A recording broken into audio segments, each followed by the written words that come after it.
On the 19th of October, 1781, a British army of some 7,000 men marched out of its fortifications at Yorktown, Virginia, between two lines of enemy soldiers and laid down its weapons. It was one of the most important surrenders in the history of the world. It ended the American Revolution.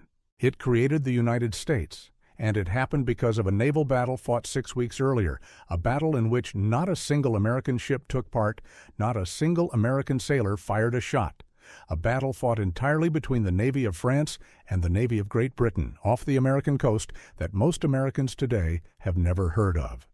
Here is the part that is even stranger. That battle was not a great victory. Nobody's fleet was destroyed. In 2 hours of fighting, not one ship was sunk by enemy fire. The two sides hammered at each other, drifted apart at sunset, and both sailed away still afloat. By the ordinary measures of a sea battle, ships sunk, fleets shattered. It was a draw. An anticlimax. That draw decided the fate of a continent, because the question at Yorktown was never really going to be settled by the armies. It was going to be settled by whoever controlled the water off the Virginia coast, whether a trapped British army could be rescued by sea or whether the door would be held shut behind it. And on the 5th of September, 1781, in a confused, indecisive, badly handled action off the mouth of the Chesapeake Bay, the French Navy held that door shut. This is the story of the most consequential naval battle you have never heard of, and of how France, not America, won the decisive campaign of the American Revolution. If you want more naval history told this way, subscribing helps us keep making it. To understand why a French fleet decided American independence, you have to understand that by 1781, the American Revolution had become something much larger than a colonial rebellion. The war had started in 1775 as exactly that, 13 British colonies in revolt against the Crown. For years it had ground on without resolution. The Americans under George Washington could not be destroyed, but they also could not win. They had no navy to speak of, little money, and an army that was perpetually on the edge of dissolving from lack of pay and supply. Against them stood the most powerful empire on earth, with the most powerful navy on earth. What changed everything was France. France had lost badly to Britain a generation earlier, and had spent the years since rebuilding its navy and waiting for a chance at revenge. The American Rebellion was that chance. In 1778, after the Americans won a victory at Saratoga that proved they might actually be worth backing, France entered the war openly on the American side. And this turned a local rebellion into a global war between France and Britain, fought in the Caribbean, in India, off the coasts of Europe, and, crucially, at sea. That is the thing to hold on to. Once France came in, the American war was no longer only about American soldiers. It was about naval power, because Britain's entire position in America depended on the sea. Every soldier, every barrel of gunpowder, every reinforcement came across the Atlantic in ships and moved up and down the American coast in ships. As long as the Royal Navy controlled American waters, a British army could go almost anywhere and be supplied and, if necessary, taken off again. Sea power was the spine of the whole British war effort. Break that spine at the right moment, in the right place, and a British army would suddenly find itself cut off, unsupplied, unable to escape. That is precisely what happened at Yorktown, and it took a Frenchman to do it. By the summer of 1781, the war in the American South had brought a British army to a place it should never have let itself be trapped. The commander of that army was Lord Charles Cornwallis, one of Britain's more aggressive generals, and he had spent a hard year marching around Virginia and the Carolinas, winning battles that never quite added up to victory, chasing an American force under a young French nobleman, the Marquis de Lafayette, that kept slipping away from him. Worn down, low on supplies, Cornwallis was ordered to take up a defensible position on the coast where he could be supplied by sea, and, if needed, evacuated. He chose Yorktown, a small tobacco port on a peninsula in Virginia, on the York River, just off the Chesapeake Bay. It was a reasonable choice with one enormous assumption baked into it. Yorktown was only safe, only defensible, only escapable, as long as Britain controlled the sea around it. A position on a peninsula resupplied by water is a fortress as long as your navy owns the water. The moment your navy loses that water, the same position becomes a prison. Cornwallis had put his army in a place whose entire safety depended on the Royal Navy holding the Chesapeake. And far to the north, Washington saw the opportunity, but he could not take it alone. Washington had spent years wanting to attack the main British base at New York. It was the French who redirected him. His French allies, the army under the Comte de Rochambeau, and, above all, the fleet, made him see that the real chance was in Virginia. If, and only if, a French fleet could take control of the Chesapeake at exactly the right moment and hold it long enough for the combined French and American armies to march south and trap Cornwallis against the sea. Everything depended on the Navy. Washington himself put it as plainly as it can be put. He wrote that whatever the armies did on land, it was the Navy that must have, in his words, the casting vote in the present contest. He knew that his soldiers could march Cornwallis into a corner, but that only ships could shut the door and keep it shut. Without naval superiority, the whole plan was nothing. The man who would provide that navy was a French admiral named François-Joseph Paul, the Comte de Grasse. De Grasse was in the Caribbean, commanding the French battle fleet in the West Indies, where France and Britain were fighting over the immensely valuable Sugar Islands. In the summer of 1781, he received desperate letters from the French and American commanders in the north, telling him that the whole war might turn on what he did next, begging him to bring his fleet to the American coast. He was given a choice of destination, New York or the Chesapeake. De Grasse made the decision that won the war. He chose the Chesapeake, and then he did more than was asked. Rather than send part of his fleet, he brought the whole thing, his entire battle fleet, more than 24 ships of the line, and he raised over 1,000,000 livres in cash from Spanish bankers in Havana to fund the campaign, and he loaded 3,000 French soldiers aboard to reinforce the trap. He committed everything, and he did it under a deadline, because he had to be back in the Caribbean before the height of hurricane season.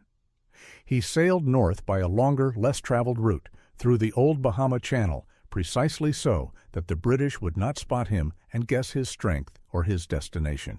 And at the end of August, he arrived off the Chesapeake with 24 ships of the line and dropped anchor, and began landing his troops and settling his fleet across the mouth of the bay.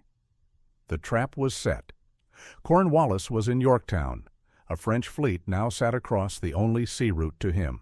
And the British, astonishingly, had almost no idea any of it was happening, because the British Navy had spent the previous weeks making one mistake after another. There had been a British squadron in the Caribbean shadowing de Grasse under Admiral Samuel Hood. When de Grasse slipped away north, Hood was sent to find him.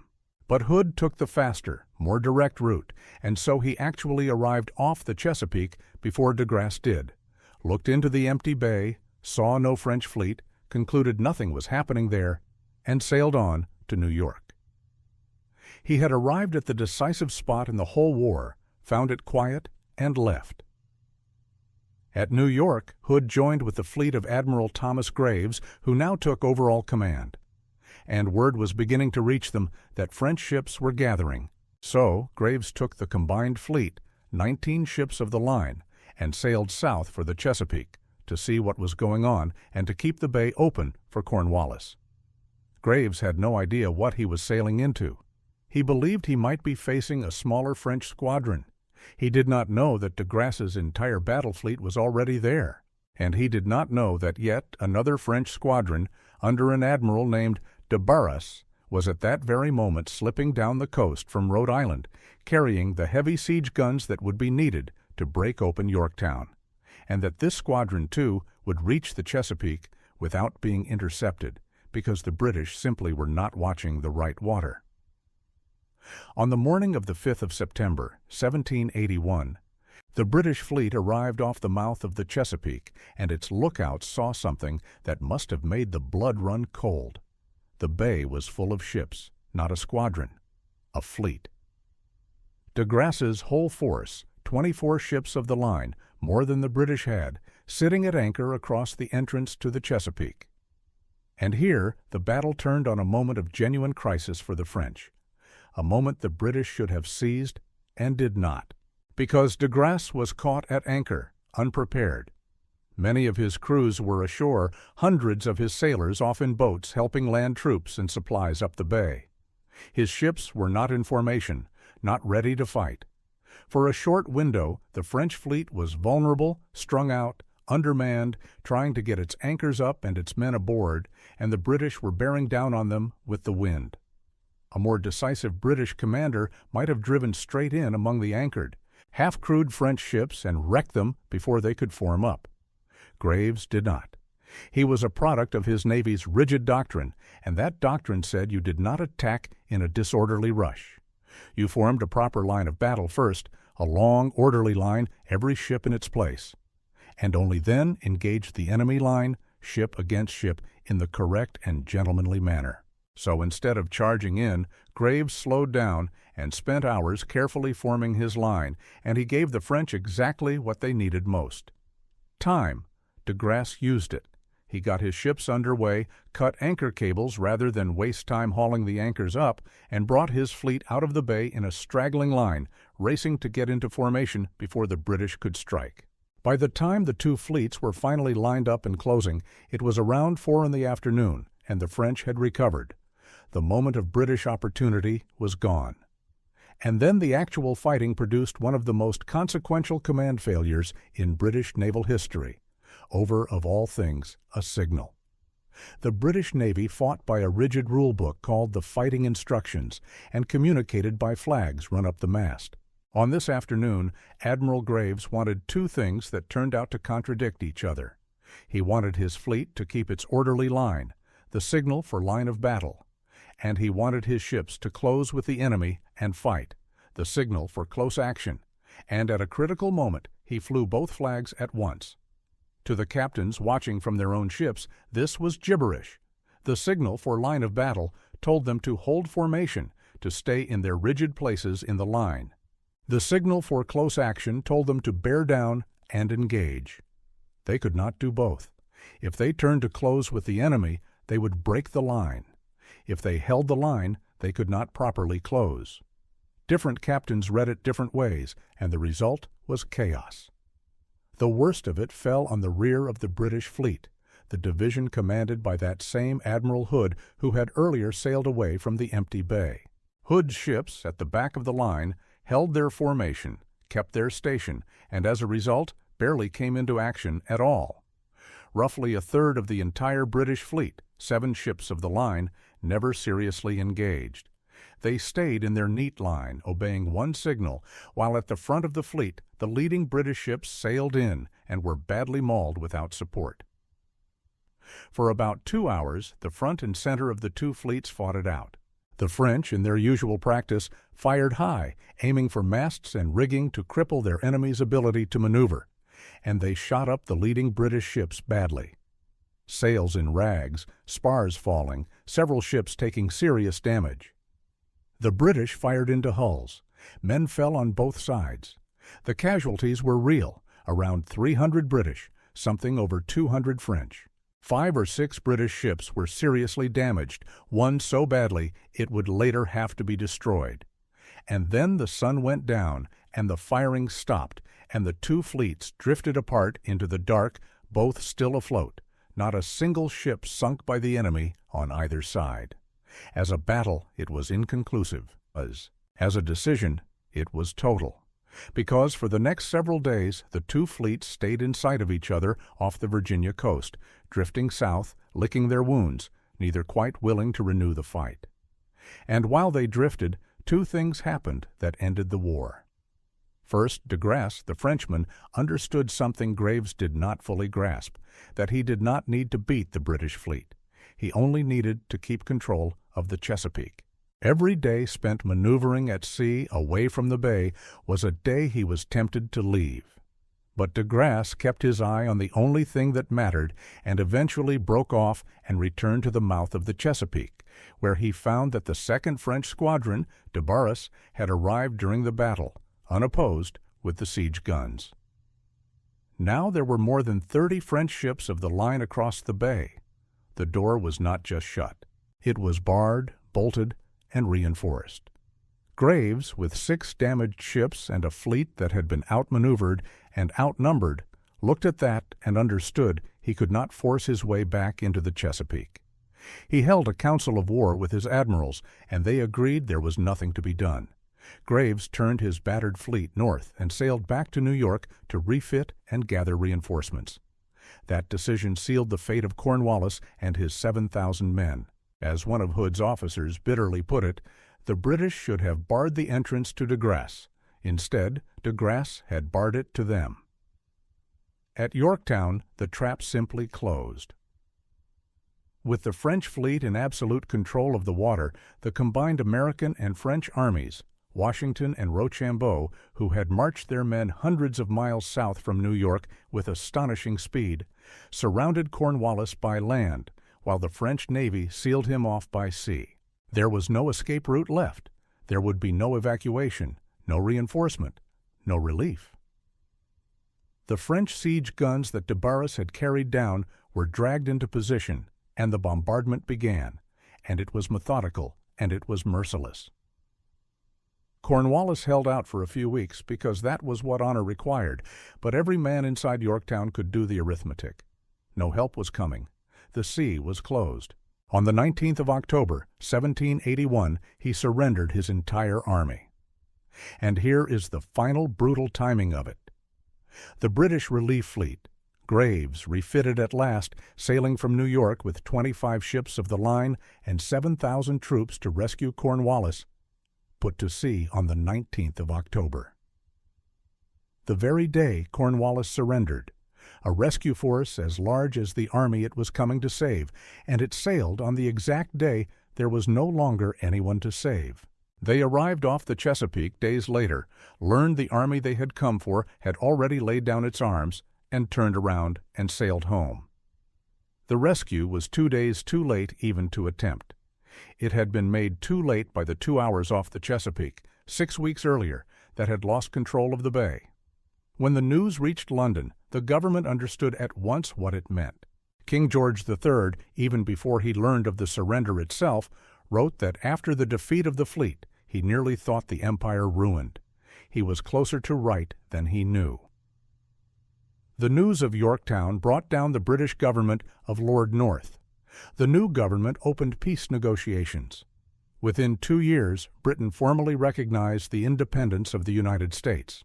The war was over, and America had won it, with a decisive assist that most Americans have forgotten. Because the uncomfortable truth for the national story is this: the battle that made American independence possible was won by French ships, crewed by French sailors, commanded by a French admiral, without an American vessel present. Washington's army did the surrounding and deserves its glory. But the door was held by France. Washington said it himself. The Navy had the casting vote. And in 1781, the Navy was French. There is one more turn to the story, and it is a bitter one for the man who won. De Grasse, the admiral who had committed everything and chosen the Chesapeake and won the decisive campaign of the war. His triumph did not last.